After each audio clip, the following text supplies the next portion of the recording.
ప్రాచీన కాలం నుంచి కూడా భారత శాస్త్రవేత్తలు మరియు ఇతర దేశాల శాస్త్రవేత్తలు గ్రహాలు మరియు వాటి ఉపగ్రహాల గురించి, సౌర కుటుంబం గురించి పలు పరిశోధనలు చేస్తూనే ఉన్నారు.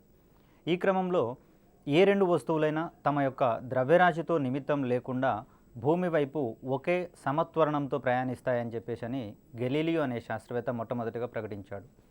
ఇతని సిద్ధాంతం ప్రకారము పక్షి ఈక కానీ, అతిపెద్ద గుండు లోహపు గుండు కానీ వాయువుల యొక్క స్నిగ్ధత శూన్యమైందని చెప్పేసి భావించినప్పుడు, లేదా వాయువుల యొక్క స్నిగ్ధత ఫలితం లేనటువంటి పరిస్థితులలో అవి రెండు ఒకే త్వరణంతో భూమి వైపుకు ప్రయాణించి భూమిని చేరుతాయని చెప్పేసి ప్రతిపాదించాడు. ఇది గెలీలియో యొక్క పరిశోధనల ఆధారంగా వచ్చినటువంటి ఫలితం. గెలీలియో ప్రకారము ఏ రెండు వస్తువులైనా భూమి వైపుకు సమత్వరణంతో తమ యొక్క ద్రవ్యరాశితో నిమిత్తం లేకుండా ప్రయాణిస్తాయని చెప్పిన వ్యక్తి గెలీలియో. భూమి యొక్క సిద్ధాంతాలకు సంబంధించినటువంటి మొట్టమొదటి సిద్ధాంతంగా టాలమీ ప్రతిపాదించినటువంటి భూ కేంద్రక సిద్ధాంతాన్ని చెప్పవచ్చు. Jio centric theory. టాలమీ తన భూకేంద్రక సిద్ధాంతంలో భాగంగా గ్రహాలు మరియు సూర్యుడు అనేవాడు భూమి కేంద్రంగా వృత్తాకార కక్షలలో భూమి చుట్టూతా పరిభ్రమిస్తున్నాడని చెప్పి సిద్ధాంతీకరించాడు. టాలమీ యొక్క భూకేంద్రక సిద్ధాంతం ప్రకారము భూమి చుట్టూ గ్రహాలు మరియు వాటి యొక్క ఉపగ్రహాలు మరియు సూర్యుడు అనే నక్షత్రము భూమి చుట్టూతా వృత్తాకార కక్షల్లో పరిభ్రమిస్తుంది. టాలమీ ఇచ్చినటువంటి కక్షలు వృత్తాకార కక్షలుగా మనం ఇక్కడ అర్థం చేసుకోవాలి. అయితే టాలమీ ఇచ్చినటువంటి భూకేంద్రక సిద్ధాంతంలోని పలు లోపాల ఆధారంగా కోపర్నికస్ అనే శాస్త్రవేత్త, ఇతను ఒక మత ప్రవక్త కూడా, అయితే అప్పట్లోని మత గ్రంథాలు మొత్తం కూడా భూకేంద్రక సిద్ధాంతం ఆధారంగానే, వాటి యొక్క పరిశీలన ఆధారంగానే నిర్ణయించబడేవి. ఆ సిద్ధాంతాల ఆధారంగానే మత ప్రవక్తగా పనిచేస్తున్నటువంటి కోపర్నికస్ కూడా తను ప్రతిపాదించిన సిద్ధాంతానికి సూర్యకేంద్రక సిద్ధాంతం అనే యొక్క పేరుని తీసుకొని వచ్చాడు. కోపర్నికస్ యొక్క సూర్యకేంద్రక సిద్ధాంతము భూకేంద్రక సిద్ధాంతంతో విభేదిస్తున్నందువలన ఈ విషయాలను తను బయటపెట్టడానికి పలు రకాలుగా ఇబ్బందులకు గురి కావడం మరియు భయపడడం జరిగింది. కోపర్నికస్ తర్వాత ఈ సూర్యకేంద్రక సిద్ధాంతం వెలుగులోకి వచ్చిన విషయాన్ని కొంతమంది ఇక్కడ ప్రస్తావిస్తున్నారు. సూర్యకేంద్రక సిద్ధాంతం ప్రకారం భూమి మరియు ఇతర గ్రహాలు, ఆ గ్రహాల యొక్క ఉపగ్రహాలు సూర్యుని చుట్టూతా వృత్తాకార కక్షలో పరిభ్రమిస్తున్నాయని చెప్పి కోపర్నికస్ అనే శాస్త్రవేత్త తన సూర్యకేంద్రక సిద్ధాంతంలో ప్రతిపాదించాడు. సూర్యకేంద్రక సిద్ధాంతం ప్రకారము సూర్యుడు కేంద్రంగా భూమి, ఇతర గ్రహాలు మరియు వాటి యొక్క ఉపగ్రహాలు వృత్తాకార కక్షలలో పరిభ్రమిస్తున్నాయి. ఇక్కడ కోపర్నికస్ అనే శాస్త్రవేత్త కూడా ఆ గ్రహాలు తిరిగేటటువంటి కక్షలు వృత్తాకారంలో ఉన్నాయని చెప్పేసి ప్రతిపాదించిన సంగతి ఇక్కడ మనం గమనించుకోవాలి. అయితే ఈ గ్రహాలు వృత్తాకార కక్షలో పరిభ్రమిస్తున్నంతసేపు సూర్యుడికి సంబంధించి వాటి యొక్క మధ్య దూరం స్థిరంగా ఉంటుంది. ఇటువంటి పరిస్థితులలో పగలు మరియు రాత్రి సమానంగా ఉండాలి. అదేవిధంగా సూర్యుడి నుంచి ఆ గ్రహాలకు వచ్చేటటువంటి ఉష్ణ పరిమాణం కూడా అన్ని రోజులలోనూ వాటి యొక్క పరిమాణం సమానంగా ఉండాలి. కానీ ఇలాంటివేమీ జరగట్లేదు. కాబట్టి ఈ సిద్ధాంతాలలో ఉన్నటువంటి లోపాలను సరిచేయడానికి గాను మరొక శాస్త్రవేత్త అయినటువంటి టైకో బ్రాహీ నిరంతరం పరిశోధనలు చేశాడు. అయితే ఈ టైకో బ్రాహీ యొక్క పరిశీలన ఆధారంగా తను ఏమాత్రము ఎటువంటి సిద్ధాంతము ఇవ్వలేకపోయినా కూడా ఇవే నియమాలను ఆధారంగా చేసుకొని, ఇవే పరిశీలనలను ఆధారంగా చేసుకొని అతని శిష్యుడైనటువంటి కెప్లర్ అనేవాడు 3 గ్రహ గమన నియమాలను ప్రతిపాదించడం జరిగింది. వీనినే కెప్లర్ మొదటి గ్రహ గమన నియమము, రెండవ గ్రహ గమన నియమము, మూడవ గ్రహ గమన నియమంగా మనం పరిశీలిస్తాము. కెప్లర్ మొదటి గ్రహ గమన నియమాన్నే కక్షా నియమం అని కూడా చెప్తాము. ఈ కక్షా నియమం ప్రకారము సూర్యుని చుట్టూతా భూమి మరియు ఇతర గ్రహాలు వృత్తాకార కక్షలలో కాకుండా దీర్ఘవృత్తాకార కక్షలో పరిభ్రమిస్తున్నాయనే విషయాన్ని కెప్లర్ ప్రతిపాదిస్తాడు. ఈ దీర్ఘవృత్తాకార కక్షలలో ఆధారంగానే ఋతువులలో పలు మార్పులు సంభవించడం, పగలు రాత్రుల యొక్క సమయము వేరువేరుగా ఉండడము ఇత్యాది అంశాలను మనం బేరీజు వేసుకోవచ్చు. అనగా కెప్లర్ యొక్క మొదటి గ్రహ గమన నియమము లేదా కక్షా నియమం ప్రకారము సూర్యుని చుట్టూతా గ్రహాలు మరియు వాటి యొక్క ఉపగ్రహాలు దీర్ఘ వృత్తాకార కక్షల్లో పరిభ్రమిస్తున్నాయి. అంతకుముందు వచ్చినటువంటి సిద్ధాంతాలు మొత్తం కూడా వృత్తాకార కక్షల్లో పరిభ్రమిస్తున్నాయని తెలిపితే, ఈ కక్షా నియమం మాత్రం దీర్ఘ వృత్తాకార కక్షలో పరిభ్రమిస్తున్నాయనే నిజాన్ని ఇక్కడ తేటతెల్లం చేసింది. ఈ పరిశీలన ప్రస్తుతం ఇందాక చెప్పుకున్నటువంటి లోపాలను సవరించింది కాబట్టి దీనిని శాస్త్రవేత్తలు మిగతా వాళ్ళు కూడా నమ్మారు. ఇక కెప్లర్ యొక్క రెండవ గ్రహ గమన నియమాన్ని విస్తీర్ణ నియమం అని కూడా చెప్పుకుంటాం. విస్తీర్ణ నియమం ప్రకారము సూర్యుని చుట్టూ తిరిగేటటువంటి ఏదైనా గ్రహము సమాన కాల వ్యవధుల్లో సమాన వైశాల్యాలను ఏర్పరుస్తుంది అనేటటువంటిది కెప్లర్ యొక్క రెండవ గ్రహగమన నియమము లేదా విస్తీర్ణ నియమం. విస్తీర్ణ నియమం ప్రకారము సూర్యుని చుట్టూతా తిరిగేటటువంటి ఏ గ్రహమైనా అది దీర్ఘవృత్తాకార కక్షల్లో పరిభ్రమిస్తున్నప్పుడు సమాన కాల వ్యవధుల్లో ఏర్పరిచేటటువంటి వైశాల్యాలు సమానమనే విషయాన్ని విస్తీర్ణ నియమం మనకి ఇక్కడ తెలియచేస్తుంది. మూడవ గ్రహగమన నియమాన్ని ఆవర్తన నియమము అని చెప్పి అంటాము. ఈ ఆవర్తన నియమం ప్రకారము సూర్యునికి గ్రహానికి మధ్యలో ఉన్నటువంటి వ్యాసార్థానికి మరియు సూర్యుని చుట్టూతా గ్రహం తిరిగేటటువంటి ఆవర్తన కాలానికి మధ్య ఒక సంబంధాన్ని సూత్రీకరించడం జరిగింది ఈ ఆవర్తన నియమం ప్రకారము.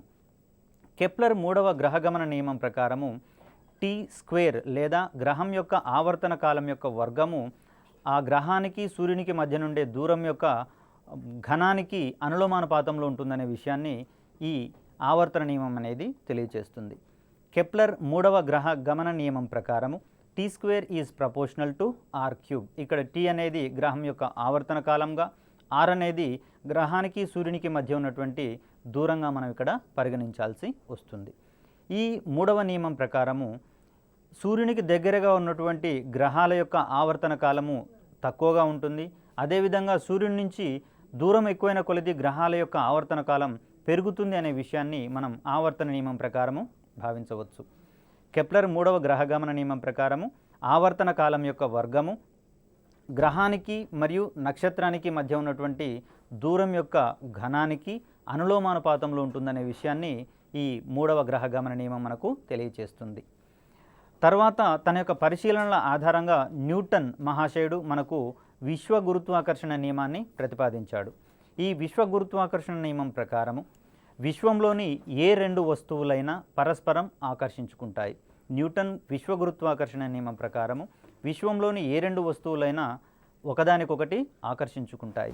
ఈ ఆకర్షణ బలం యొక్క పరిమాణము ఆ రెండు వస్తువుల యొక్క ద్రవ్యరాశుల లబ్ధానికి అనులోమానుపాతంలో ఉంటుంది మరియు ఆ రెండు గ్రహాల మధ్య ఉన్నటువంటి లేదా ఆ రెండు వస్తువుల మధ్య ఉన్నటువంటి దూరం యొక్క వర్గానికి విలోమానుపాతంలో ఉంటుందని చెప్పేసి అని న్యూటన్ మహాశయుడు సిద్ధాంతీకరించాడు. న్యూటన్ విశ్వ గురుత్వాకర్షణ నియమం ప్రకారము విశ్వంలోని ఏ రెండు వస్తువులైనా పరస్పరం ఒకదానికొకటి ఆకర్షించుకుంటాయి.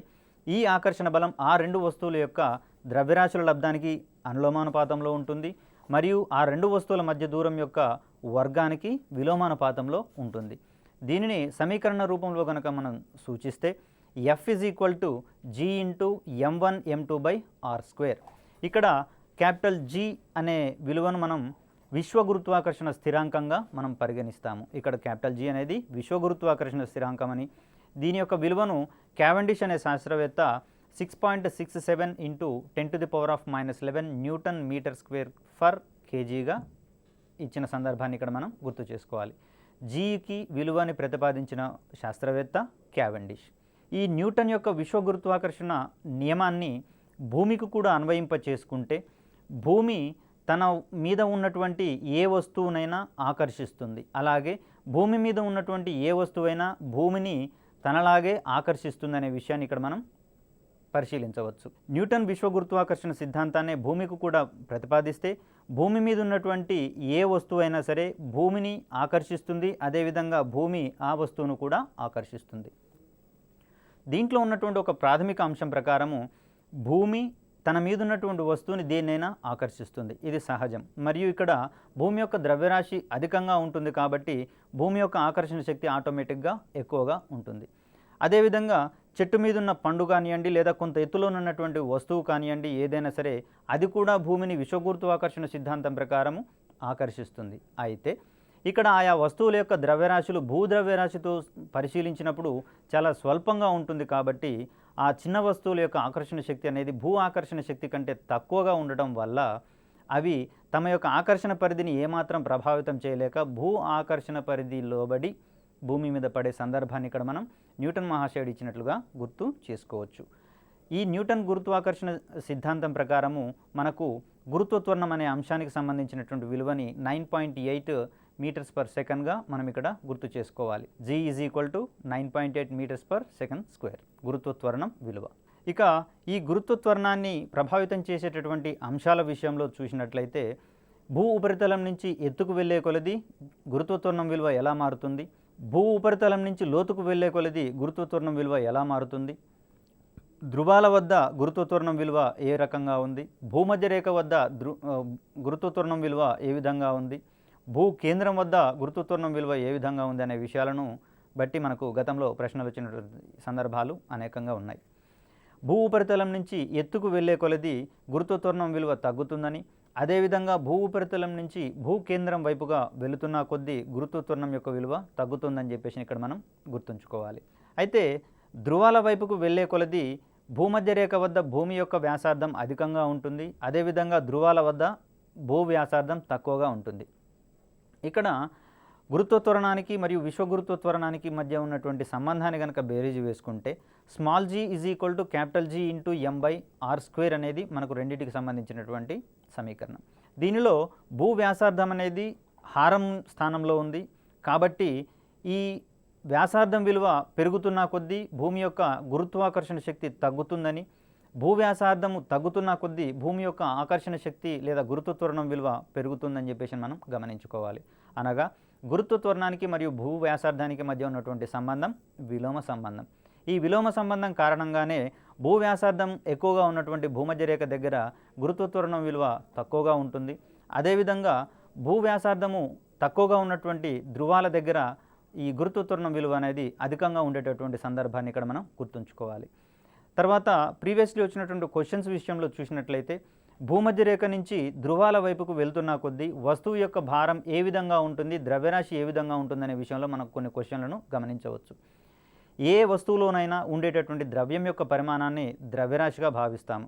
ధృవాల నుంచి భూమధ్య రేఖ వైపుకు వెళ్ళిన భూమధ్య రేఖ నుంచి ధృవాల వైపుకు వెళ్ళిన వస్తువులోని ద్రవ్య పరిమాణము తగ్గదు కాబట్టి ఏ సందర్భంలోనైనా ద్రవ్యరాశి అనేది మారదు. ఎక్కడికి వెళ్ళినా ఏ గ్రహానికి వెళ్ళినా ద్రవ్యరాశి యొక్క విలువ మారదనే సందర్భాన్ని ఇక్కడ మనం గుర్తుపెట్టుకోవాలి. ఇకపోతే బరువు లేదా భారానికి సంబంధించి ఏదైనా వస్తువు మీద గురుత్వత్వరణం యొక్క ఆకర్షణ ఫలితంగా వచ్చేటటువంటి దృగ్విషయాన్ని మనం బరువు లేదా భారంగా సూచిస్తాము. ఇక్కడ భూమధ్య రేఖ దగ్గర తక్కువ గురుత్వత్వరణం ఉంటుంది, అదేవిధంగా ధృవాల దగ్గర గురుత్వత్వరణం విలువ ఎక్కువగా ఉంటుంది కాబట్టి భూమధ్య రేఖ దగ్గర వస్తువు యొక్క భారం అనేది తక్కువగా ఉంటుంది, అదేవిధంగా ధృవాల వైపుకు వెళ్తున్న కొద్దీ గురుత్వత్వరణం విలువ పెరుగుతుంది కాబట్టి బరువు కూడా పెరుగుతుందనే విషయాన్ని ఇక్కడ మనం గుర్తు చేసుకోవాలి. ఏదైనా వస్తువు భూమి మీద 60 కిలోగ్రాములు బరువు తూగినప్పుడు ఇది చంద్రుని మీదకి వెళ్ళినప్పుడు ఎంత బరువు తూగుతుందనే విషయంలో కూడా గతంలో మనకు ప్రశ్నలు రావడం జరిగింది. దీంట్లో ఉన్నటువంటి మౌలిక సూత్రం ఏంటంటే భూమి యొక్క గురుత్వత్వరణం విలువకు చంద్రుని యొక్క గురుత్వత్వరణం విలువ 6వ వంతు ఉంటుందనే విషయాన్ని చూసుకోవాలి. ఆ రకంగా చూస్తే చంద్రుని మీద ఆ వస్తువు యొక్క బరువు 10 కిలోగ్రాములుగా మనం ఇక్కడ గుర్తు చేసుకోవచ్చు. అనగా భూమి యొక్క గురుత్వత్వరణం కంటే చంద్రుని యొక్క గురుత్వత్వరణము చాలా తక్కువ. ఇక ప్రక్షేపకం గురించి మనం గత క్లాసులలో నేర్చుకున్నాం. ప్రక్షేపకం అనగా భూమి యొక్క క్షితిజ సమాంతర తలానికి కొంత కోణంతో విసిరివేయబడినటువంటి వస్తువుని మనం ప్రక్షేపకం అంటామని చెప్పేసి గత క్లాసులలో చెప్పుకున్నాం. ఇటువంటి ప్రక్షేపకాలకు ఉదాహరణ కాలితో తన్నినటువంటి ఫుట్బాల్ గాలిలోకి లేచినప్పుడు అది ప్రక్షేపకం మాదిరిగానే ప్రవర్తిస్తుంది. అదేవిధంగా క్రికెట్ బ్యాట్కి తగిలి పైకి లేచినటువంటి బంతి కూడా క్రికెట్ బంతి కూడా ప్రక్షేపకం మాదిరిగానే ప్రవర్తిస్తుంది. అలాగే ఈ మిసైల్స్ లాంచర్ల నుంచి వెలువడినటువంటి మిసైల్స్ కూడా ప్రక్షేపకాలుగానే పనిచేస్తాయనే విషయాన్ని ఇక్కడ మనం గుర్తు చేసుకోవాలి. తర్వాత సరస్సుల్లోకి, నదులలోకి, చెరువుల్లోకి కొందరు సరదాగా రాళ్లను విసిరేసినప్పుడు ఆ రాళ్ళు కూడా ప్రక్షేపకాల మాదిరిగానే ప్రవర్తిస్తాయనే విషయాన్ని ఇక్కడ మనం గుర్తు చేసుకోవచ్చు. క్రింది వానిలో ప్రక్షేపకం ఏది అనే ప్రశ్న రావచ్చు, లేదా క్రింది వానిలో ప్రక్షేపకం కానిది ఏది అనే విషయంలో కూడా మనకు ప్రశ్నలు వచ్చేటటువంటి దాఖలాలు ఉంటాయి. సో భూమికి కొంత కోణంతో, క్షితిజ సమాంతరానికి కొంత కోణంతో విసిరివేయబడినటువంటి ఏ వస్తువునైనా సరే మనం ఇక్కడ ప్రక్షేపకంగానే భావించాలి. ఇక్కడ ప్రక్షేపకానికి సంబంధించినటువంటి అంశము ఇక్కడ ఎందుకు వచ్చింది అంటే ప్రక్షేపకాన్ని విసిరివేసినప్పుడు అది తిరిగి భూమిని చేరేటటువంటి దూరము, అనగా ప్రక్షేపకం విసరబడినటువంటి స్థానం నుంచి అది భూమి చేరినటువంటి స్థానం వరకు ఉన్నటువంటి దూరాన్ని వ్యాప్తి అంటారు అని చెప్పి గత క్లాసులలో మనం తెలుసుకున్నాం. ఇక్కడ వ్యాప్తిని మనం సాధ్యమైనంత వరకు గరిష్టం చేయాలంటే ఏమి చేయాలనే దాని మీదనే మనకి మిసైల్ టెక్నాలజీ, రాకెట్ టెక్నాలజీ అనేది ఆధారపడి ఉంటుందన్న సంగతి ఇక్కడ మనం గమనించాలి. ఏదైనా ఒక వస్తువుని నిర్దిష్ట వేగంతో భూమి యొక్క ఆకర్షణ పరిధిని దాటగలిగేటట్లుగా విసరగలిగితే ఆ వస్తువు భూమి మీద పడకుండా భూమి చుట్టూతా ఒక ఉపగ్రహం మాదిరిగా తిరుగుతుందనే విషయాన్ని ఇక్కడ మనం గుర్తుపెట్టుకోవాలి. అనగా ప్రక్షేపకం మాదిరిగా వినియోగించబడినటువంటి వస్తువును ఒక నిర్దిష్ట వేగంతో విసిరినప్పుడు అది భూమి యొక్క ఆకర్షణ పరిధిని దాటి భూమికి అవతల వైపున పడి అది భూమి చుట్టూతా తిరుగుతూ ఉంటే దానిని ఉపగ్రహంగా భావిస్తాము. భూమి చుట్టూతా తిరిగే వస్తువులన్నింటినీ ఉపగ్రహంగా భావిస్తాము. ఈ విసరబడినటువంటి వేగానికి ఇక్కడ మనం ఒక పేరును పెట్టుకున్నాం, అదే పలాయన వేగం. ఈ ఉపగ్రహాల ప్రయోగాలలో పలాయన వేగం అనేది చాలా ప్రాధాన్యతమైనటువంటి అంశంగా మనం ఇక్కడ గమనించుకోవాలి. ఏదైనా వస్తువును ఒక నిర్ణీత వేగంతో విసిరేసినప్పుడు అది భూమి చుట్టూతా ఉపగ్రహం మాదిరిగా పరిభ్రమిస్తూ ఉంటే ఆ వేగాన్ని మనం ఇక్కడ పలాయన వేగంగా చెప్పుకోవచ్చు. భూమికి సంబంధించినటువంటి పలాయన వేగం విలువ 11.2 కిలోమీటర్స్ పర్ సెకండ్. అనగా ఏ వస్తువునైనా సరే, ఆఖరికి మీరు వాడేటటువంటి మొబైల్ని కానివ్వండి, మీరు తుడిచేటటువంటి డస్టర్ని కానివ్వండి, మీ చేతిలో ఉన్నటువంటి ప్లేటును కానివ్వండి, ఇత్యాది ఏ వస్తువులనైనా సరే 11.2 కిలోమీటర్స్ పర్ సెకండ్ వేగంతో గనక మనం విసరగలిగితే, అది గనక భూమి ఆకర్షణ పరిధి గనక దాటగలిగితే అది కూడా చంద్రుడి మాదిరిగా ఇతర ఉపగ్రహాల మాదిరిగా భూమి చుట్టూతా పరిభ్రమించే అంశాన్ని మనం ఇక్కడ ప్రధానంగా చెప్పుకోవచ్చు. భూమికి సంబంధించి పలాయన వేగం యొక్క విలువ 11.2 కిలోమీటర్స్ పర్ సెకండ్. అయితే చంద్రునికి సంబంధించి ఈ పలాయన వేగం యొక్క విలువ తక్కువగా ఉంటుంది. ఇది 2.3 కిలోమీటర్స్ పర్ సెకండ్. అనగా భూమి యొక్క పలాయన వేగంతో పోలిస్తే చంద్రుని యొక్క పలాయన వేగం బహు స్వల్పం. ఈ పలాయన వేగాన్ని చంద్రుని మీద ఉన్నటువంటి వాతావరణ కణాలు సులభంగా అందుకోవడం చేత అవి చంద్రుని యొక్క పరిధిని దాటిపోవడం వల్ల, విశ్వాంతరాళంలోకి వెళ్ళిపోవడం వల్ల చంద్రుని మీద వాతావరణం అనేది లోపించిన విషయాన్ని మనం ఇక్కడ ప్రస్తావించవచ్చు. ఈ చంద్రుని మీద వాతావరణం లేకపోవడం వలన మరొక దృగ్విషయం ఏర్పడుతుంది, అదే ధ్వని యొక్క తీవ్రత మనకు తెలియకపోవడం. మనము చంద్రుని మీద ఏదైనా మ్యూజికల్ డీజే కనుక అరేంజ్ చేస్తే కేవలం ఆ డ్యాన్స్ని లేదా నృత్యాన్ని మాత్రమే చూడగలుగుతాం, కానీ ఆ శబ్దాన్ని మనం వినలేము. దీనికి ప్రధానమైనటువంటి కారణము చంద్రుని మీద వాతావరణం లేకపోవడమే. ఈ చంద్రుని మీద వాతావరణం లేకపోవడానికి ప్రధాన కారణం అక్కడున్నటువంటి పలాయన వేగం యొక్క విలువ బహు స్వల్పమని, ఈ పలాయన వేగం యొక్క విలువని వాతావరణ కణాలు సులభంగా అందుకోవడం చేత అవి వాతావరణ పరిధిని దాటి విశ్వాంతరాళంలోకి వెళ్ళిపోయాయనే సంగతిని ఇక్కడ మనం ప్రస్తావించుకోక తప్పదు. తర్వాత సూర్యుని విషయానికి వచ్చినట్లయితే ఇది బహు ఎక్కువగా ఉంటుంది కాబట్టి ఇక్కడ సూర్యుని మీద అతి తేలిక వాయువులైనటువంటి హైడ్రోజన్ మరియు హీలియంలు ఏవి కూడా సూర్యుని యొక్క ఆకర్షణ ప్రభావాన్ని తప్పించుకోలేక అక్కడనే ఉండిపోయినటువంటి సంగతిని మనం గుర్తుంచుకోవాలి. పలాయన వేగానికి సంబంధించి భూమి యొక్క పలాయన వేగం 11.2 కిలోమీటర్స్ పర్ సెకండ్గా, చంద్రుని యొక్క పలాయన వేగాన్ని 2.3 కిలోమీటర్స్ పర్ సెకండ్గా, సూర్యుని యొక్క పలాయన వేగం అత్యధికంగా ఉంటుంది కాబట్టి అక్కడి నుంచి ఎటువంటి వస్తువులని విసిరివేయలేమనే సంగతిని ఇక్కడ మనం గుర్తుంచుకోవాలి. భూ ఉపరితలం నుంచి ఏ వస్తువునైనా 11.2 కిలోమీటర్స్ పర్ సెకండ్ వేగంతో విసరగలిగితే అది భూమి యొక్క ఆకర్షణ పరిధిని దాటి ఉపగ్రహం మాదిరిగా పరిభ్రమిస్తుందని తెలుసుకున్నాం. అయితే భూమధ్యరేఖ ప్రాంతం దగ్గరికి వచ్చేసరికి ఈ పలాయన వేగం యొక్క విలువ తక్కువగాను, అదేవిధంగా ధృవాల వద్ద ఈ పలాయన వేగం యొక్క విలువ అధికంగా ఉంటుందన్న విషయాన్ని మనం ఇక్కడ గమనించవచ్చు. ఈ సూత్రం ఆధారంగానే నెల్లూరులోని శ్రీహరికోట వద్ద స్థాపించబడినటువంటి సతీష్ ధావన్ స్పేస్ సెంటర్, దీని నుంచి ప్రయోగించేటటువంటి ఉపగ్రహాలు వేటిని కూడా 11.2 కిలోమీటర్స్ పర్ సెకండ్ వేగంతో విసరవలసిన అవసరం లేదు. ఈ PSLV ప్రయోగాలు మొత్తం కూడా 9 కిలోమీటర్స్ పర్ సెకండ్ వేగంతో తమ యొక్క ఉపగ్రహాలను కక్షలోకి చేరుస్తున్నటువంటి విషయాన్ని మనం ఇక్కడ ప్రస్తావించవచ్చు. ఈ సౌలభ్యం ఆధారంగానే ప్రపంచ దేశాలన్నింటిలోనూ అత్యంత చౌకగా ఉపగ్రహాలను కక్షలోకి పంపించగలిగేటటువంటి పరిజ్ఞానం భారత్ సొంతమైందని, అనేక అరుదైనటువంటి ఘనతలని భారత్ సాధించిందనే విషయాన్ని ఇక్కడ మనం ప్రస్తావించుకోవచ్చు. భూమధ్యరేఖ వద్ద పలాయన వేగం యొక్క విలువ తక్కువగా ఉంటుంది. ఇక్కడ భూమి నుంచి ఉపగ్రహాలను పంపించినప్పుడు అవి పరిభ్రమించేటటువంటి కక్షల ఆధారంగా మనం 3 రకాలైనటువంటి కక్షలను ఇక్కడ ప్రస్తావించుకోవచ్చు. ఒకటి లో ఎర్త్ ఆర్బిట్ లేదా నిమ్న కక్షలలో పరిభ్రమించేటటువంటి ఉపగ్రహాల గురించి చూస్తే ఇవి 200 నుంచి 600 కిలోమీటర్ల ఎత్తులో పరిభ్రమిస్తాయనే విషయాన్ని ఇక్కడ మనం గమనించవచ్చు. లో ఎర్త్ ఆర్బిటాల్లో పరిభ్రమించేటటువంటి ఉపగ్రహాలు 200 నుంచి 600 కిలోమీటర్ల ఎత్తులో పరిభ్రమిస్తాయి. ఇవి ప్రధానంగా వృత్తాకార కక్షల్లో పరిభ్రమిస్తాయి. తర్వాత ఈ కక్షల్లో పరిభ్రమించేటటువంటి ఉపగ్రహాలన్నీ కూడా సాధారణంగా భూ పరిశీలన ఉపగ్రహాలు అయ్యేటటువంటి అవకాశాలు ఉన్నాయనే విషయాన్ని ఇక్కడ మనం పరిశీలించాలి. ఈ లియో తర్వాత ఉన్నటువంటి మరొక కక్ష సన్ సింక్రనస్ పోలార్ ఆర్బిట్, అంటే సూర్యానువర్తన ధ్రువ కక్షగా మనం ఇక్కడ పేర్కొనవచ్చు. ఈ కక్షలు భూమి యొక్క ఉత్తర దక్షిణ ధ్రువాల మీదుగా వెళ్తూ ఉంటాయి. కాబట్టి ఈ కక్షలో పరిభ్రమించేటటువంటి ఉపగ్రహాలు ప్రతిరోజు ఈ ధ్రువాల మీదుగా ప్రయాణిస్తాయి. ఈ సన్ సింక్రనస్ పోలార్ ఆర్బిట్లో తిరిగేటటువంటి ఉపగ్రహాల యొక్క ఆవర్తన కాలము 97 నిమిషాల నుంచి 100 నిమిషాలుగా ఉంటుందనే విషయాన్ని మనం ఇక్కడ గమనించాలి.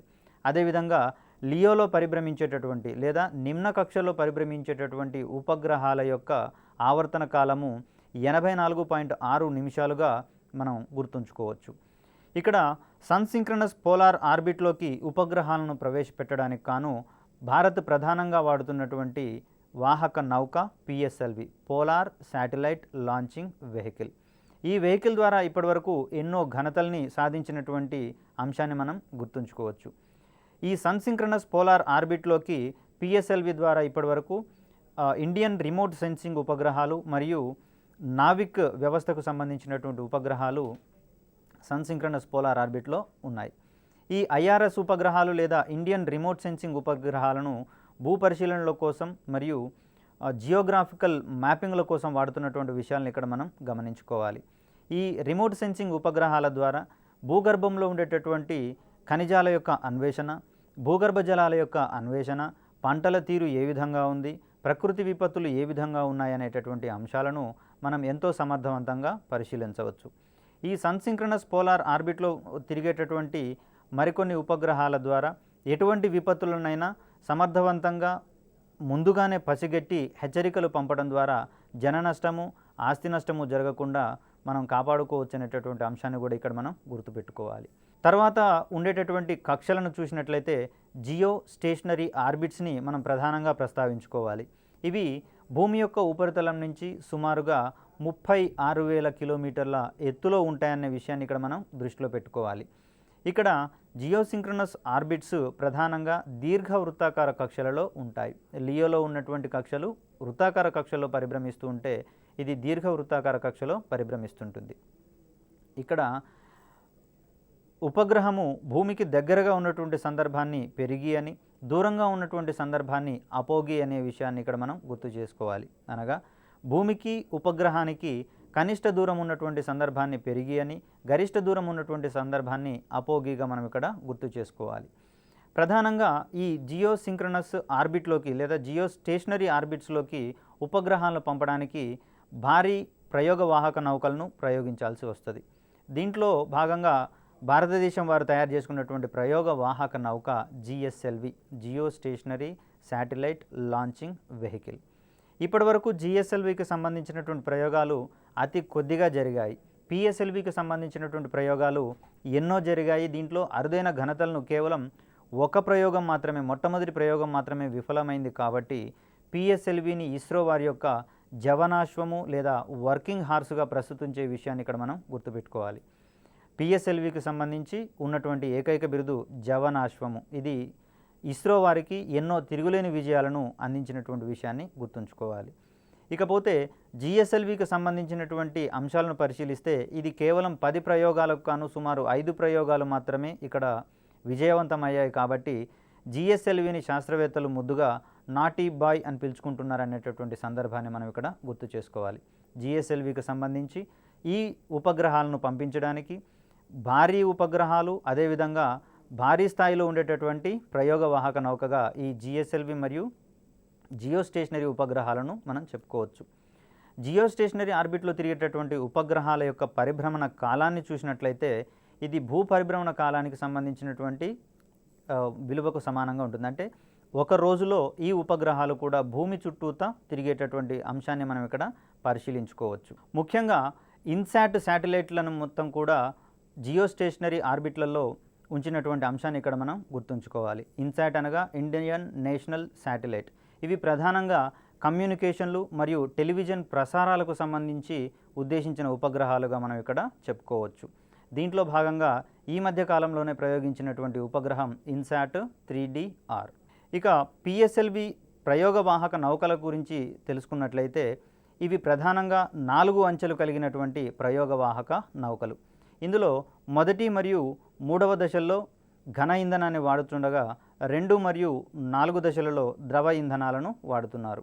హెచ్టిపిబి హైడ్రాక్సిల్ టర్మినేటెడ్ పాలీబ్యూటాడైన్ అనేటటువంటి ఘన ఇంధనాన్ని మొదటి దశలో వాడుతుండగా అన్సిమెట్రికల్ డైహైడ్రోజన్ అనేటటువంటి ద్రవ ఇంధనాన్ని ఇక్కడ పిఎస్ఎల్విలో వాడుతున్న విషయాన్ని గుర్తుంచుకోవాలి. ప్రధానంగా పిఎస్ఎల్విలో రెండవ దశలో వాడేటటువంటి ఇంజను వికాస్ ఇంజను. పిఎస్ఎల్వి రెండవ దశలో వాడేటటువంటి ఇంజను వికాస్ ఇంజను. ఇది పూర్తిగా స్వదేశీ పరిజ్ఞానంతో అభివృద్ధిపరచబడినటువంటి ఇంజన్గా గుర్తుంచుకోవాలి.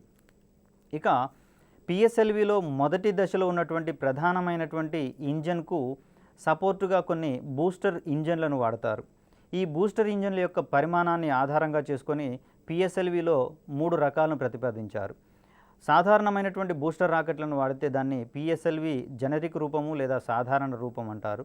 శక్తివంతమైనటువంటి రాకెట్లను గనక బూస్టర్ రాకెట్లను గనక వాడితే దానిని పిఎస్ఎల్వి ఎక్సెల్ రూపము లేదా పిఎస్ఎల్వి విస్తరణ రూపం అని చెప్పేసి అంటాము. తర్వాత ఈ ప్రధాన రాకెట్ చుట్టూతో ఉన్నటువంటి బూస్టర్ రాకెట్లను తీస్తే దాన్ని పిఎస్ఎల్వి కోర్ ఎలోన్ రూపం అని చెప్పేసి అంటాము.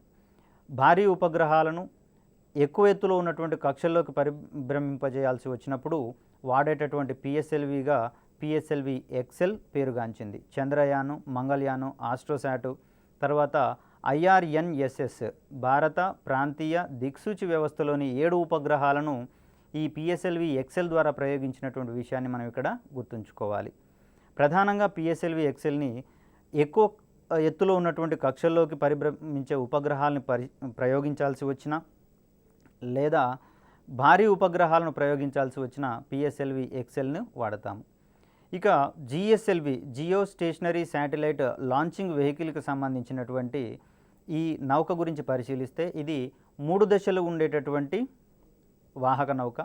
మొదటి దశలో ఘన ఇంధనాన్ని, రెండవ దశలో ద్రవ ఇంధనాలని వాడతాము. మూడవ దశలో అత్యంత కీలకమైనటువంటి క్రయోజనిక్ ఇంజన్ని వాడతాము. ఈ క్రయోజనిక్ ఇంజన్ని సాధారణంగా అత్యధిక శక్తిని అందించడానికి కాను వాడతాము. దీంట్లో ఇంధనాలుగా అతి శీతల ఉష్ణోగ్రతలలో ఉన్నటువంటి ద్రవ ఆక్సిజన్, హైడ్రోజన్లను వాడతాము. ఇప్పటి వరకు క్రయోజనిక్ ఇంజన్కి సంబంధించిన పరిజ్ఞానం పైన రష్యా వారి పరిజ్ఞానంతో మనం ఆధారపడాల్సి వస్తే ఈ రష్యా వారి సహాయ నిరాకరణను మనం సద్వినియోగం చేసుకోవడానికి కాను భారతే స్వంతంగా తన క్రయోజనిక్ ఇంజన్ని ఏర్పాటు చేసుకునేటటువంటి దిశలో ఉద్యుక్తమైంది. ఈ విషయంలో సక్సెస్ సాధించినటువంటి భారత్ ఇంత క్రితం జరిగినటువంటి 3 జిఎస్ఎల్వి ప్రయోగాలలో స్వదేశీ పరిజ్ఞానంతో తయారైనటువంటి క్రయోజనిక్ ఇంజన్నే వాడినటువంటి విషయాన్ని మనం ఇక్కడ గుర్తుంచుకోవచ్చు. అభివృద్ధి దశలో క్రయోజనిక్ ఇంజన్ని 2 సార్లు వాడారు. అదే ప్రయోగాత్మక దశలో రీసెంట్గా పంపించినటువంటి ఇన్సాట్ 3DRను ప్రయోగించినటువంటి జిఎస్ఎల్వి F-05 ఈ ప్రయోగ వాహక నౌకలో దీనిని కార్యాత్మక ప్రయోగం అని చెప్పేసి అంటాము. మొట్టమొదటి కార్యాత్మక ప్రయోగంగా దీన్ని మనం గుర్తుంచుకోవచ్చు. క్రయోజనిక్ ఇంజిన్ని స్వదేశీ పరిజ్ఞానంతో తయారు చేసిన పిదప 3 సార్లు మాత్రమే వాడినాం. మొట్టమొదటి కార్యాత్మక ప్రయోగం ఈ మధ్య కాలంలో జరిగినటువంటిది. ఇక భారతదేశానికి సంబంధించినటువంటి ఉపగ్రహాలను గనక మనం చూసినట్లయితే వీటిని కొన్ని రకాలుగా వర్గీకరించుకోవచ్చు. అవి ఐఆర్ఎస్ ఉపగ్రహాలు, తర్వాత జీశాట్ ఉపగ్రహాలు లేదా కమ్యూనికేషన్ ఉపగ్రహాలు, తర్వాత భారత ప్రాంతీయ వ్యవస్థలోని ఉపగ్రహాలు మరియు ఇతర ఉపగ్రహాలుగా మనం ఇక్కడ పరిగణించుకోవచ్చు. వీటికి సంబంధించినటువంటి విషయాలను ముందు కొంత కూలంకషంగా నేర్చుకునేటటువంటి ప్రయత్నం చేద్దాం. ఒకసారి గురుత్వాకర్షణకు సంబంధించినటువంటి పాఠ్యాంశంలోని ముఖ్య అంశాలను కనుక మనం గమనించినట్లయితే ద్రవ్యరాశితో సంబంధం లేకుండా భూమి వైపు వాతావరణంలోని వాయువుల స్నిగ్ధత ప్రమేయం లేనప్పుడు ఏ 2 వస్తువులైనా సమత్వరణంతో ప్రయాణిస్తాయనే అంశాన్ని గెలీలియో మొదట మనకిచ్చాడు. వాయువుల యొక్క స్నిగ్ధత బలాల ప్రభావము శూన్యమైన పరిస్థితులలో పక్షి ఈక వంటి తేలికైన వస్తువులు, లోహపు గుండుల వంటి భారమైనటువంటి వస్తువులు ఏవైనా సరే భూమి వైపుకి సమత్వరణంతో ప్రయాణిస్తాయనే విషయాన్ని, అవి ఆ త్వరణంతో ప్రయాణించేటప్పుడు ఏకకాలంలో భూమిని చేరుతాయనే విషయాన్ని ఇక్కడ మనం గుర్తుంచుకోవాలి. ఇది గెలీలియో యొక్క పరిశీలన అంశాల ప్రకారం వచ్చినటువంటి అంశం. తర్వాత ఆవరణ సిద్ధాంతం ప్రకారము వచ్చినటువంటి మొట్టమొదటి సిద్ధాంతంగా భూకేంద్రక సిద్ధాంతాన్ని పరిగణించవచ్చు. దీన్ని ఇచ్చినటువంటి వ్యక్తి టాలమీ అని చెప్పి. సూర్యకేంద్రక సిద్ధాంతాన్ని ప్రతిపాదించిన వాడు కోపర్నికస్ సిద్ధాంతమని. ఈ రెండు సిద్ధాంతాల్లోని లోపాలను మరియు దీనికి న్యూటన్ గమన నియమాలకు ఉన్నటువంటి న్యూటన్ విశ్వ గురుత్వాకర్షణ సిద్ధాంతానికి ఉన్నటువంటి అంశాలను మనం ప్రాథమిక అంశాలను నేర్చుకున్నాం. తర్వాత కెప్లర్కు సంబంధించినటువంటి కక్షా నియమము, విస్తీర్ణ నియమము, ఆవర్తన నియమాల మీద కూడా ప్రశ్నలు పడేటటువంటి అవకాశాలు ఉన్నాయి. వీటిని అప్లై చేసుకొని గ్రహాలు నక్షత్రాల చుట్టూ ఏ విధంగా పరిభ్రమిస్తున్నాయి అనే అంశాల మీద ప్రశ్నలు పడేటటువంటి అవకాశం మనకు ఉంది. దీని తర్వాత ప్రధానంగా ప్రశ్న పడేటటువంటి ఏరియా గురుత్వ త్వరణం విలువను ఆధారంగా చేసుకొని ఆ గురుత్వ త్వరణంలోని మార్పులు ఏ విధంగా ఉంటాయనే విషయాన్ని ఇక్కడ మనం గుర్తుంచుకోవాలి. భూమి యొక్క వ్యాసార్థానికి రెట్టింపు ఉన్నటువంటి ఎత్తు దగ్గర, అనగా భూ వ్యాసార్థానికి రెట్టింపు ఉన్నటువంటి ఎత్తు దగ్గర మనము భారరహిత స్థితిని పొందుతామనేటటువంటి విషయాన్ని ఇక్కడ మనం ఒకటి ప్రస్తావించుకోవాల్సి వస్తుంది. ఇదే భారరహిత స్థితిని మనం తీగ తెగినటువంటి లిఫ్ట్ కింది దిశలో ప్రయాణిస్తున్నప్పుడు కూడా దానిని అనుభవిస్తామనేటటువంటి సంగతి ఇక్కడ మనకు గతంలోని ప్రశ్నలలో వచ్చినాయి. తర్వాత ధృవాల వద్ద గురుత్వ త్వరణం విలువ ఏ విధంగా ఉంది, గురుత్వ త్వరణం యొక్క విలువ తోటి వస్తువు యొక్క భారము మరియు ద్రవ్యరాశి ఏ విధంగా మారుతాయనే విషయాల మీద ప్రశ్నలు అడిగినటువంటి సందర్భాలు మనకు అనేకంగా ఉన్నాయి. ప్రక్షేపకం యొక్క అంశాలలో, పలాయన వేగం యొక్క అంశాలలో, అదేవిధంగా ఈ ఉపగ్రహాలు వాటి యొక్క కక్షల ఆధారంగా ఏ విధంగా వర్గీకరిస్తారనే విషయాలలో, ఏ ఏ కక్షలకు ఉపగ్రహాలను పంపించడానికి ఏ ఏ ప్రయోగవాహక నౌకలను భారతదేశం అభివృద్ధి చెందింపజేసిందనేటటువంటి విషయాలను మనం దృష్టిలో పెట్టుకుంటే ఈ గురుత్వాకర్షణకు సంబంధించినటువంటి పలు ప్రశ్నలను మనం తేలికగా ఎదుర్కోవచ్చు మరియు వాటికి సంబంధించినటువంటి మార్కులను మనం అవలీలగా పొందగలగవచ్చు అనే విషయాల్ని గుర్తుపెట్టుకొని అభ్యర్థులు తమ యొక్క ప్రిపరేషన్ని సానపట్టుకోగలరని చెప్పేసి అని మనవి.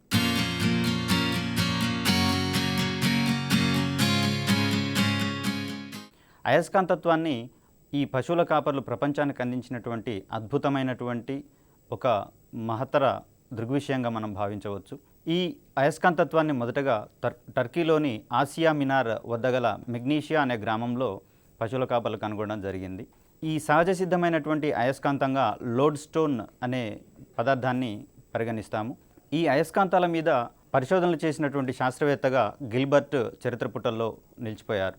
ఈ అయస్కాంత పదార్థాల యొక్క చివరల వద్ద ఎలక్ట్రాన్లు క్రమ పద్ధతిలో అత్యధిక సంఖ్యలో ఉండటం వలన ఈ పదార్థాల యొక్క అంచుల వద్ద ఆకర్షణ శక్తి అధికంగా ఉంటుంది. ఈ అయస్కాంత పదార్థాలకు ఉండేటటువంటి ఆకర్షణ మరియు వికర్షణ బలాన్నే మనము ధ్రువసత్వంగా భావిస్తాము. ఈ ధ్రువసత్వం అనేది అయస్కాంతం యొక్క చివరల వద్ద అధికంగా ఉంటుంది. అదేవిధంగా అయస్కాంత పదార్థాల యొక్క మధ్య ప్రాంతాల వద్ద స్వల్పంగా దాదాపు శూన్యంగా ఉంటుంది. ఈ కారణం వల్లనే అయస్కాంత పదార్థాల యొక్క పొడవులను దాని మధ్యస్థానం నుంచి రెండు చివరల వైపుకు ఉండేటటువంటి దూరాన్ని 2Lగా సూచిస్తాము. వాస్తవానికి పరిశీలిస్తే అయస్కాంత మధ్య ప్రాంతంలో ఈ అయస్కాంత ఆకర్షణ బలం అనేది శూన్యంగా ఉంటుంది మరియు అంచుల వద్ద అధికంగా ఉంటుంది. కాబట్టి అయస్కాంతం యొక్క జ్యామితీయ పొడవును దాని యొక్క వాస్తవ పొడవులో 5/6వ వంతుగా మనం పరిగణించాల్సి ఉంటుంది. ఈ అయస్కాంతానికి దిశాధర్మము మరియు ఆకర్షణ వికర్షణ బలము వంటి ధర్మాలు ఉంటాయి. ఈ దిశాధర్మం అనగా ఏదైనా అయస్కాంత పదార్థాన్ని భూమి మీద స్వేచ్ఛగా వేలాడదీసినప్పుడు అది భూమి యొక్క ఉత్తర దక్షిణ దిశల్లోకి నిశ్చల స్థితికి రావడానికి ప్రయత్నం చేస్తుంది. ఇటువంటి ధర్మాన్ని మనం దిశాధర్మం అని చెప్పేసి అని అంటాము.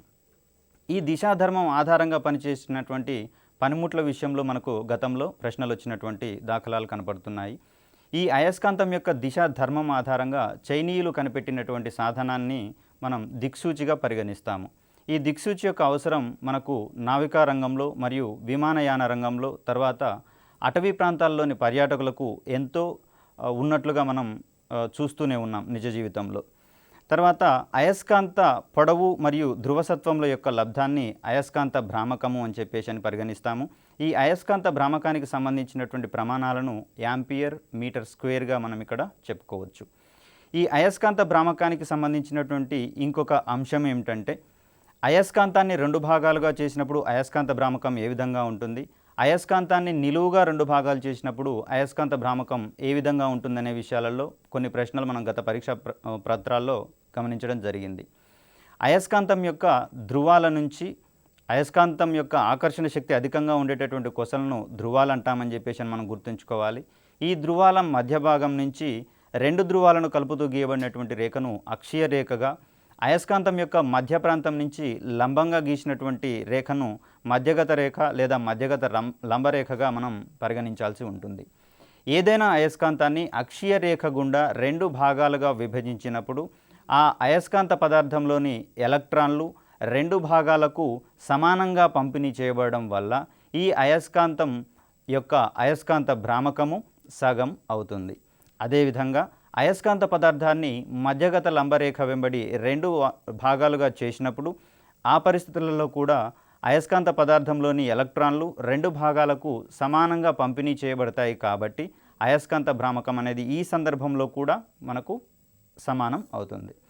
తర్వాత అయస్కాంతత్వానికి సంబంధించినటువంటి సరైన పరీక్ష ఏమిటనే విషయంలో మనకు గతంలో ప్రశ్నలు రావడం జరిగింది. వాస్తవానికి అభ్యర్థులందరూ ఇక్కడే కన్ఫ్యూజ్లో ఉండటం జరుగుతుంది. అయస్కాంతము ఏ పదార్థాన్నైనా ఆకర్షిస్తుంది కాబట్టి అయస్కాంతత్వానికి అసలైన పరీక్ష ఆకర్షణగా మనం పొరపడే అవకాశం ఉంది. కానీ దీనికి సంబంధించినటువంటి సరియైన పరీక్షగా మనం వికర్షణను పరిశీలించాల్సి ఉంటుంది. ఇక్కడ అయస్కాంత క్షేత్రము అనగా అయస్కాంతం యొక్క ప్రభావము దాని చుట్టూతా ఎంత ప్రదేశం వరకైతే అమరి ఉంటుందో ఆ ప్రదేశం మొత్తాన్ని కూడా అయస్కాంత క్షేత్రంగా మనం భావిస్తాము. ఈ అయస్కాంత క్షేత్ర ప్రభావానికి సంబంధించినటువంటి ప్రమాణాల మీద కూడా ప్రశ్న అడిగే అవకాశం ఉంది. దీనికి ప్రమాణాలు weber per metre square, tesla, oersted మరియు గాస్లుగా మనం ఇక్కడ చూపించవచ్చు. తర్వాత అయస్కాంతత్వానికి సంబంధించినటువంటి మరొక ముఖ్యమైనటువంటి అంశంగా మనం అయస్కాంత బలరేఖలను పరిశీలించాల్సిన అవసరం ఉంది. ఈ అయస్కాంత బలరేఖలకు సంబంధించినటువంటి పలు ప్రశ్నలు మనం గత పరీక్షా పత్రాల్లో చూస్తున్నాము. ఈ అయస్కాంత క్షేత్రంలో ఏదైనా ధ్రువము ప్రయాణించేటటువంటి మార్గాన్నే మనం బలరేఖగా గుర్తుంచుకోవాలి. అయస్కాంత క్షేత్రంలో ఏదైనా ధ్రువము ప్రయాణించేటటువంటి మార్గాన్ని మనం అయస్కాంత బలరేఖగా పిలుస్తాము. ఈ అయస్కాంత బలరేఖల యొక్క సాంద్రత అయస్కాంత ధ్రువాల వద్ద, అయస్కాంతానికి రెండు ధ్రువాలు ఉంటాయని చెప్పుకున్నాము. దీంట్లో ఒక ధ్రువంగా ఉత్తర ధ్రువాన్ని, ఇంకొక ధ్రువంగా దక్షిణ ధ్రువాన్ని పేర్కొంటాము. ఈ అయస్కాంత బలరేఖలు అయస్కాంత ధ్రువాల వద్ద వాటి సాంద్రతను అధికంగా కలిగి ఉంటాయి.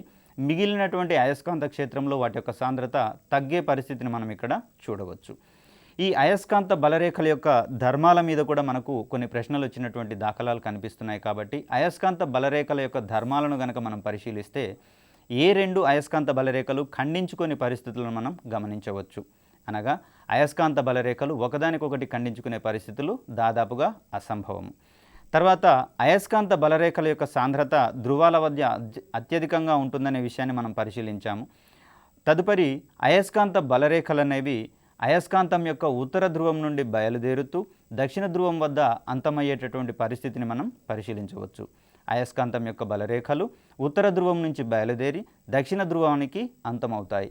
ఈ కారణాల దృష్ట్యానే మన పెద్దలు మనం నిద్రించే సమయాలలో ఉత్తర దక్షిణ దిశల్లో తల ఉంచి పడుకోరాదని చెప్పేసి అని సూచిస్తూ ఉంటారు. దానికి ప్రధానమైనటువంటి కారణము మన మెదడులోని విద్యుదయస్కాంత సంకేతాలను ఈ అయస్కాంత బలరేఖలు ఏమైనా ప్రభావితం చేస్తాయేమోనన్న ఉద్దేశంతో ఆ ప్రమాదాన్ని నివారించడానికి గాను వారు చేసినటువంటి సూచనగా మనం దీన్ని అర్థం చేసుకోవచ్చు.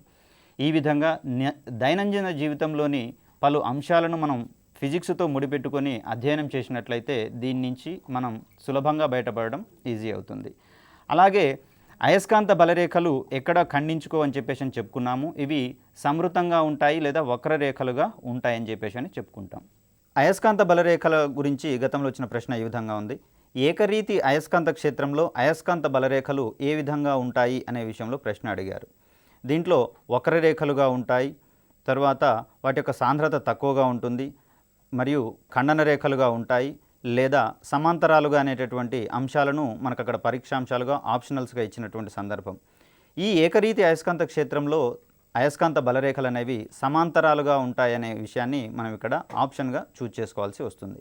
మిగిలినటువంటి అయస్కాంతాల విషయంలో, దండాయస్కాంతాల విషయాల్లో అయస్కాంత బలరేఖలు వక్ర రేఖలు. తర్వాత మైకేల్ ఫారడే అనేటటువంటి శాస్త్రవేత్త ఒక ముఖ్యమైనటువంటి విషయాన్ని ఇక్కడ మనకి ఇచ్చారు. ఈ మైకేల్ ఫారడే చేసినటువంటి పరిశీలనల ఆధారంగా అయస్కాంతత్వం యొక్క అంశాల ఆధారంగా పదార్థాలను 3 రకాలుగా విభజించారు. ఇవి ఫెర్రో అయస్కాంత పదార్థాలు, పారా అయస్కాంత పదార్థాలు మరియు డయా అయస్కాంత పదార్థాలు. ఖచ్చితంగా అయస్కాంతత్వం నుంచి ప్రశ్నను ఎదుర్కోవాల్సినటువంటి సిచ్యువేషన్ ఇది. ఈ ఏరియాలో మనకు ప్రశ్న పడే అవకాశం ఉంది. 4 అంశాలలో ఏ పదార్థము పారా అయస్కాంత పదార్థమో చెప్పండి, లేదా ఫెర్రో అయస్కాంత పదార్థం కానిదేది అని అడిగే అవకాశం ఉంటుంది. అదేవిధంగా డయా అయస్కాంత పదార్థం ఏమిటో గుర్తించండి అనే విషయాన్ని మనకి ఇక్కడ అడిగే అవకాశాలు ఉన్నాయి. ఫెర్రో అయస్కాంత పదార్థాలుగా మనం ఇనుముతో ఉన్నటువంటి సమ్మేళనాలను పరిగణించవచ్చు. ఉదాహరణకు నికెల్, కోబాల్ట్, ఆల్నికో ఇటువంటి పదార్థాలన్నీ కూడా ఫెర్రో అయస్కాంత పదార్థాలుగా భావించవచ్చు. ఈ ఫెర్రో అయస్కాంత పదార్థాలు అయస్కాంత క్షేత్రంతో ఆకర్షించబడేటటువంటి అంశాలను మనం ఇక్కడ గమనించాల్సిన విషయం. ఈ కోవకే చెందినటువంటి మరో అయస్కాంత పదార్థము పారా అయస్కాంత పదార్థము. ఆక్సిజను, క్రోమియం, ప్లాటినం, అల్యూమినియం వీటిని పారా అయస్కాంత పదార్థాలుగా మనం పరిగణిస్తాము. ఈ అంశాలలో మనకు వచ్చేటటువంటి ప్రశ్న పారా అయస్కాంత పదార్థం కానిదేమిటి, లేదా ఫెర్రో అయస్కాంత పదార్థం కానిదేమిటి, లేదా క్రింది వానిలో పారా మరియు ఫెర్రో అయస్కాంత పదార్థాలను గుర్తించండి వంటి ప్రశ్నలు మనల్ని అడిగే అవకాశం ఎక్కువగా ఉంది. డయా అయస్కాంత పదార్థంగా అయస్కాంత క్షేత్రంతో ఎటువంటి ఆకర్షణలు, వికర్షణలను చూపించినటువంటి స్వభావం కలిగిన పదార్థాలను డయా అయస్కాంత పదార్థాలుగా మనం ఇక్కడ పరిగణించవచ్చు. తర్వాత అయస్కాంతీకరించే పద్ధతులు మరియు అయస్కాంతీకరణ పద్ధతుల మీద ప్రశ్న అడిగేటటువంటి అవకాశం ఉంది. క్రింది వానిలో అయస్కాంతీకరణ పద్ధతి ఏమిటి, లేదా అనయస్కాంతీకరించబడినటువంటి పద్ధతి ఏమిటి అనే విషయాలలో మనకు ప్రశ్నలు అడిగేటటువంటి అవకాశం ఉంటుంది. కాబట్టి ఏవి అయస్కాంత పదార్థమో ఏది అనయస్కాంత పదార్థమో మనం క్షుణ్ణంగా పరిశీలించినట్లయితే ఈ అంశాన్ని దాటడం అనేది చాలా సులభం. అయస్కాంతీకరణ పద్ధతుల్లో ప్రధానంగా ఏకస్పర్శ పద్ధతి, ద్విస్పర్శ పద్ధతి, విద్యుదయస్కాంత పద్ధతి, అదేవిధంగా అయస్కాంత ప్రేరణ పద్ధతి వంటి పద్ధతులను మనం చూడవచ్చు. అయస్కాంత ప్రేరణ పద్ధతి అంటే చిన్నపిల్లలు ఆడుకునేటప్పుడు ఏదైనా అయస్కాంతానికి కాయిన్స్, రూపీ కాయిన్స్ని కానివ్వండి, లేదా ఇనుప శీలలు కానివ్వండి, ఒకదానికొకటి అతికిస్తూ వాటిని ఒక చైన్ మాదిరిగా సృష్టించేటటువంటి పరిస్థితిని మనం దీనికి ఉదాహరణగా చెప్పవచ్చు. దండయస్కాంతానికి అతికించినటువంటి ఏ ఇనుప పదార్థము లేదా ఇనుము సంబంధిత పదార్థమైన మరొక అయస్కాంతంగా ప్రవర్తించే ఈ ధర్మాన్నే అయస్కాంత ప్రేరణ పద్ధతిగా మనం పాటించవచ్చు లేదా గమనించవచ్చు. ఇక ఏకస్పర్శ పద్ధతి విధానానికి చూస్తే ఒక అయస్కాంతంతో అయస్కాంతీకరణం చెందించబడేటటువంటి పదార్థాన్ని ఒకే రీతిలో ఒకే దిశలో స్పర్శిస్తూ ఉంటే అది అయస్కాంతంగా క్రమక్రమంగా మారుతుంది. ఈ ధర్మాన్నే ఏకస్పర్శ పద్ధతి అంటాము. ద్విస్పర్శ పద్ధతిలో అనయస్కాంత ధర్మాలు ఉన్నటువంటి పదార్థాన్ని అయస్కాంతీకరించడానికి రెండు దండయస్కాంతాలను ఆ అయస్కాంతీకరించే పదార్థం యొక్క మధ్య భాగం నుంచి రెండు కొసల వైపుకు స్పర్శిస్తూ ఉంటారు. ఈ విధానంలో కూడా ఆ అయస్కాంతం క్రమక్రమంగా మారుతున్నటువంటి పరిస్థితిని మనం పరిశీలించవచ్చు. ముఖ్యమైనటువంటి మరొక అంశము విద్యుత్ అయస్కాంత పద్ధతి. ఈ విధానంలో మెత్తటి ఇనుమును విద్యుత్ సహాయంతో అయస్కాంతీకరించేటటువంటి దృగ్విషయాన్ని మనం ఇక్కడ ప్రధానంగా చెప్పవచ్చు. ఈ దృగ్విషయాన్ని మనం అయస్కాంత క్రెయిన్లలో, అదేవిధంగా వేలాడేటటువంటి రైలు పట్టాలయందు, ఈ బుల్లెట్ ట్రైన్స్ మరియు మ్యాగ్లెవ్ ట్రైన్స్, TGV 420 అనేటటువంటి ఈ రైళ్ళు ప్రయాణించేటటువంటి సందర్భాలలో విద్యుత్ అయస్కాంతం అనేది బాగా ఉపయోగపడుతుంది. అదేవిధంగా వైద్యశాస్త్రంలో వైద్యులు శరీర అంతర్భాగాలను స్కానింగ్ చేసే క్రమంలో వాడేటటువంటి మ్యాగ్నెటిక్ రెజోనెన్స్ ఇమేజర్ లేదా MRI స్కానింగ్లో వాడేటటువంటి ప్రక్రియ కూడా ఈ విద్యుదయస్కాంత పద్ధతిగా మనం పరిగణించవచ్చు.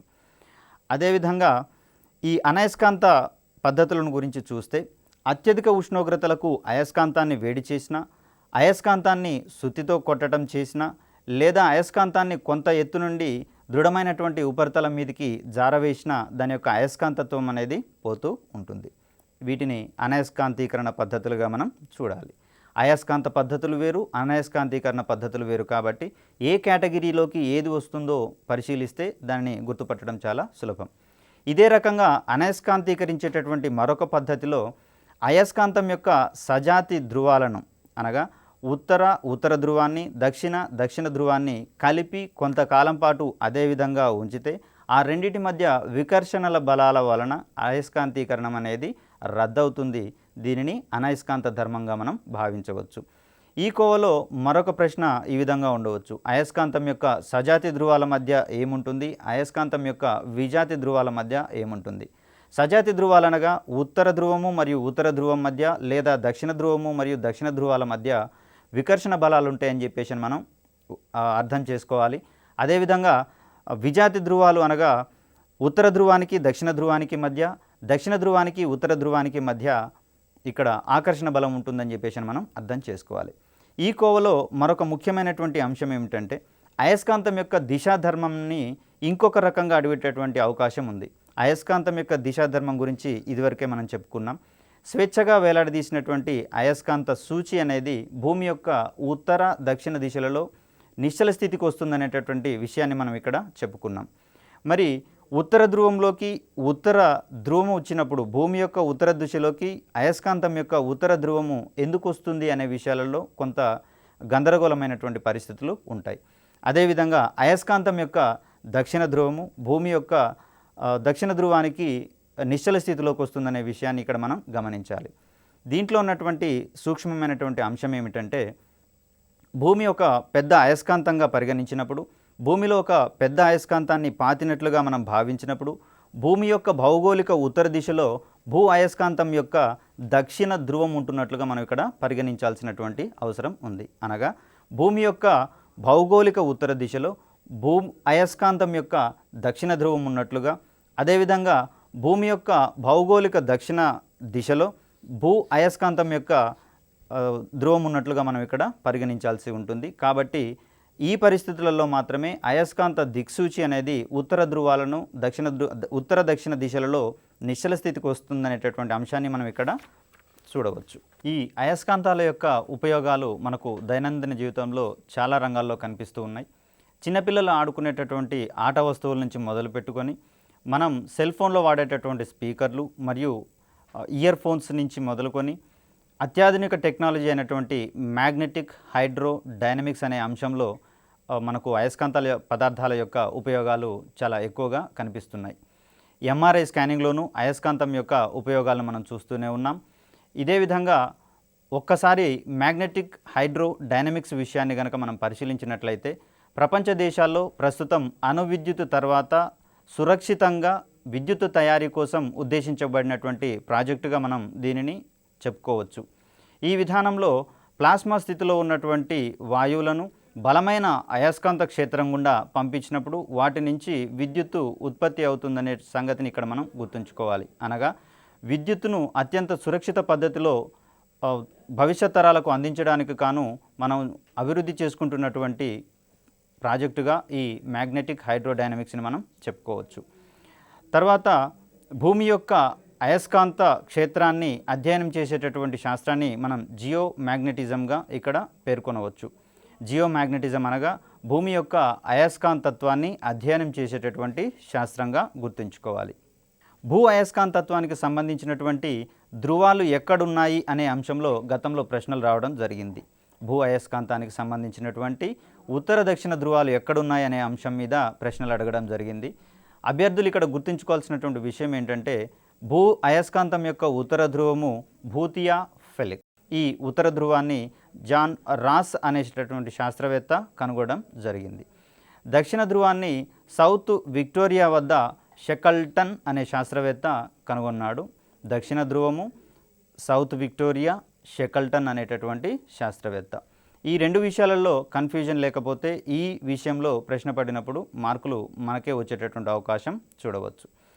తర్వాత భూ అయస్కాంతానికి సంబంధించినటువంటి మరొక రెండు ముఖ్య అంశాలుగా దిక్పాతము మరియు అవపాతములను మనం ఇక్కడ పేర్కొనవచ్చు. భూ అయస్కాంతం యొక్క యామ్యోత్తర రేఖకు భూ భౌగోళిక రేఖకు మధ్య ఉండేటటువంటి కోణాన్ని దిక్పాతం అంటాము. ఈ దిక్పాతానికి సంబంధించి ఒకే దిక్పాతం కలిగినటువంటి ప్రదేశాలను కలిపే రేఖలను ఏమంటారు, శూన్య దిక్పాతం కలిగినటువంటి రేఖలను ఏమంటారనే విషయాలలో మనకు ప్రశ్నలు పడే అవకాశం ఉంటుంది. ఒకే దిక్పాతం కలిగినటువంటి ప్రదేశాలను కలిపే రేఖలను ఐసోగోనిక్ రేఖలు అంటాము. అదేవిధంగా శూన్య దిక్పాతం కలిగినటువంటి రేఖలను ఎగోనిక్ రేఖలు అని చెప్పేసి అని అంటాము. దయచేసి మళ్ళీ గుర్తుపెట్టుకోండి. ఒకే రకమైనటువంటి దిక్పాతం ఉంటేనేమో ఐసోగోనిక్ రేఖలు అంటాము. శూన్య దిక్పాతం ఉండేటటువంటి ప్రదేశాలను ఎగోనిక్ రేఖలు కలుపుతాయని చెప్పేసి అనే విషయాలు మనం ఇక్కడ గుర్తుంచుకోవాలి. ఇదే కోణంలో అవపాతానికి సంబంధించినటువంటి అంశాలను చూస్తే భూమి యొక్క క్షితిజ సమాంతర తలము భూ అయస్కాంత క్షేత్రంతో చేసేటటువంటి కోణాన్ని అవపాతంగా మనం ఇక్కడ పరిగణిస్తాము.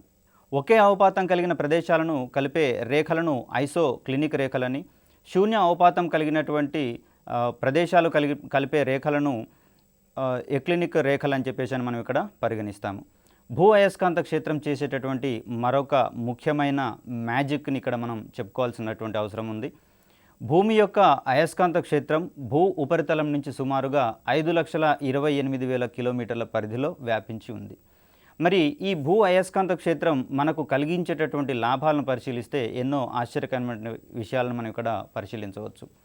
విశ్వాంతరాలం నుంచి నిత్యం భూమి వైపుగా వెదజల్లబడేటటువంటి అయానిక కణాలు, పాజిట్రాన్స్, ఎలక్ట్రాన్స్, న్యూట్రినోలు, ఇటువంటి అయానిక కణాలు భూ వాతావరణంలోనికి ప్రవేశించినప్పుడు భూ కమ్యూనికేషన్ శాటిలైట్లను కానీ మన IRS శాటిలైట్లను కానీ నాశనం చేసేటటువంటి పరిస్థితులు ఉంటాయి.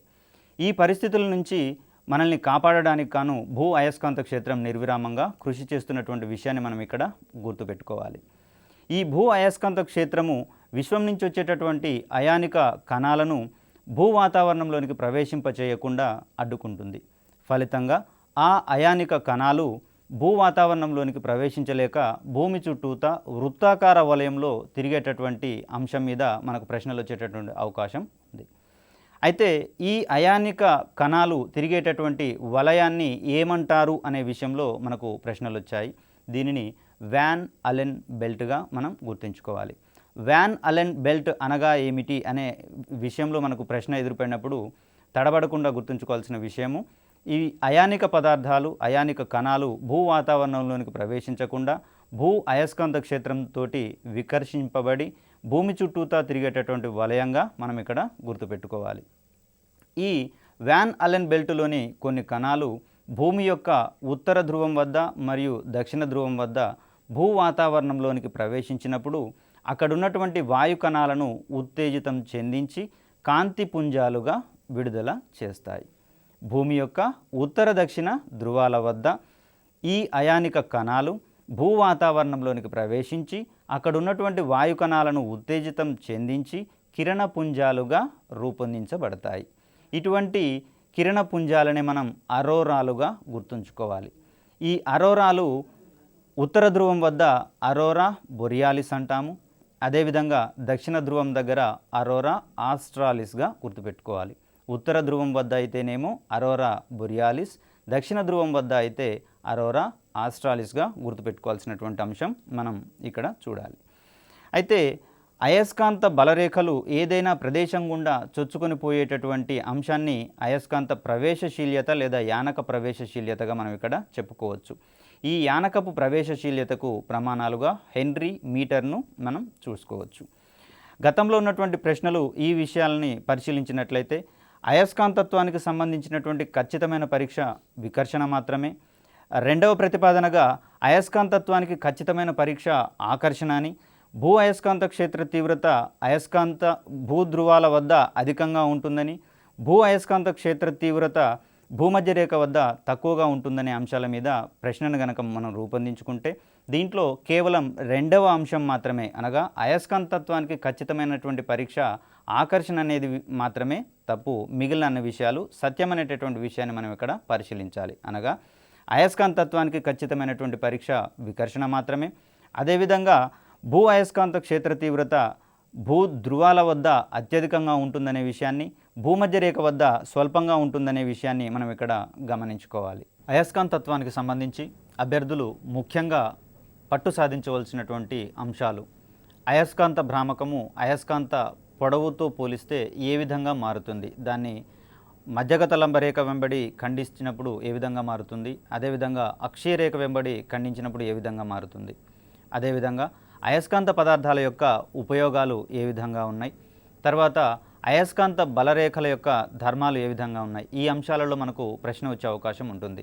అయస్కాంత బలరేఖలు ఎల్లప్పుడూ వక్రరేఖలుగా ఉంటాయని, ఏకరీతి అయస్కాంత క్షేత్రంలో అయస్కాంత బలరేఖలు సమాంతరంగా ఉంటాయని, అయస్కాంత బలరేఖలు ఉత్తర ధ్రువం నుంచి బయలుదేరి దక్షిణ ధ్రువం వద్ద అంతమవుతాయనే విషయాన్ని, అదేవిధంగా ఏ రెండు అయస్కాంత బలరేఖలు ఖండించుకోనేటటువంటి విషయాల్ని మనం ఇక్కడ ఖచ్చితంగా గుర్తుంచుకోవాల్సినటువంటి అవసరం ఉంది. ఇదే విధంగా అయస్కాంతీకరణ పద్ధతులు, అనయస్కాంతీకరణ పద్ధతుల మీద పట్టు సాధించాలి. తర్వాత భూమి యొక్క అయస్కాంతత్వాన్ని గురించి ప్రశ్న పడేటటువంటి అవకాశం ఖచ్చితంగా ఉంది కాబట్టి భూ అయస్కాంత ధర్మాలు, ఈ అయస్కాంత యామ్యోత్తర రేఖకు, అయస్కాంత క్షేత్రానికి మరియు భూమి యొక్క భౌగోళిక రేఖకు మధ్య ఉండేటటువంటి కోణాలను ఏమంటారు? ఒకే అవపాతం ఉన్నటువంటి రేఖల్ని ఏమని పిలుస్తారు? ఒకే దిక్పాతం ఉన్నటువంటి ప్రదేశాలను కలిపే రేఖలను ఏ విధంగా పిలుస్తారు? తర్వాత భూ అయస్కాంత క్షేత్రం యొక్క ఎత్తు, అదేవిధంగా భూ అయస్కాంత క్షేత్రం వల్ల మానవాళికి ఉండేటటువంటి ఉపయోగాలు, వీటన్నిటి యొక్క ఆధారంగా మనకు ప్రశ్నలు పడే అవకాశం ఉంది. కాబట్టి ఈ విషయాలలో మనం నైపుణ్యాన్ని కనుక సాధించినట్లయితే అయస్కాంతత్వం నుంచి వచ్చేటటువంటి ఏ ఒక్క బిట్టును కూడా మనం ఇక్కడ పోనిచ్చేటటువంటి ఆస్కారము ఉండదు. ఈ విషయాల్ని దృష్టిలో పెట్టుకొని తన యొక్క నిజ జీవితపు అంశాలను కూడా జోడించుకుంటూ అభ్యర్థులు తమ యొక్క ప్రిపరేషన్ విధానాన్ని మెరుగుపరుచుకుంటే ఫిజిక్స్ అనేది కఠిన స్థాయిలో ఏమీ ఉండదని చెప్పేసి సులభ స్థాయిలోనే మనం ప్రశ్న సరళిని ఎదుర్కోవచ్చు అనేటటువంటి విషయాన్ని అభ్యర్థులకు సూచిస్తూ మిత్రులందరికీ ఈ విషయాలను గుర్తుంచుకోవాల్సిందిగా తెలుపనైనది.